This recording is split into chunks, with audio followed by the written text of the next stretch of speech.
It's been a while since I've done a video about Frank Turek, so here are some bits from his debate with David Silverman. Let's start things off with a nice straw man. Now, I'm going to define our terms here. Let me define theism. Theism is the belief that a spaceless, timeless, immaterial, powerful, moral, personal, intelligent being is the ground of all reality, all that exists.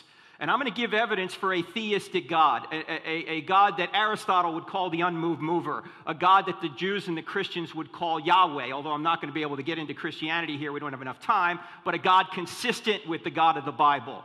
Atheism, on the other hand, says no such being exists. Material reality is all that exists. Now, here is my thesis. My thesis is that since many aspects of reality are immaterial, not merely material, atheism cannot be true. Turek is conflating atheism with materialism. He seems to think that if he can prove materialism wrong, then theism wins by default. This is not the case. There are many atheist philosophers who are not materialists. Thomas Nagel is a prominent example. He believes the mind is immaterial, but does not believe that God exists. The former belief does not entail the latter. The falsehood of materialism is a necessary condition for theism, but it is not a sufficient condition. In fact, the expansion rate right now is fine-tuned. So is the gravitational force. If it were altered by more than 1 in 10 to the 40, we wouldn't be here. Now, what is that? Well, that's 1 part in 1 with 40 zeros following it. You say, Frank, I can't get my head around it. No, I can't either. Let me give you an illustration. Take a tape measure and stretch it across the entire known universe. By the way, that's a long way. Set the gravitational force at a particular inch mark on that tape measure. I realize gravity is not measured in inches. This is just give you a scale idea in your mind. If you were to move the strength of gravity 1 inch in either direction, we wouldn't be here. Now, there's only 3 possibilities for why that value is the way it is. Physical necessity, it had to be there. Well, no, it didn't have to be there. It could have been here, could have been here, could have been 1,000 miles that way. We actually don't know that to be the case. We are unaware of any factor that necessitates that the universe have the constants it has, but we can't rule out such a factor either. Chance, which really isn't a cause at all, it's just a word we use to describe mathematical possibilities. I don't have enough faith to believe that it just happened to be right there.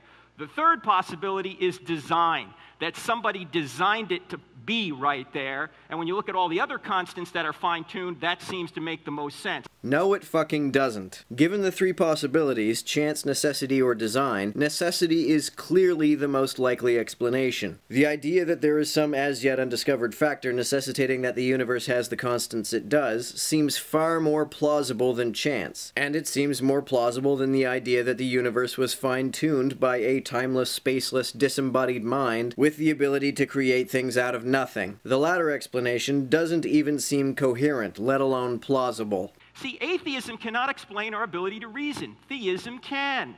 Here's why. If atheism is true, our minds are just molecular machines, which means we don't have free will, which means we don't reason, we merely react.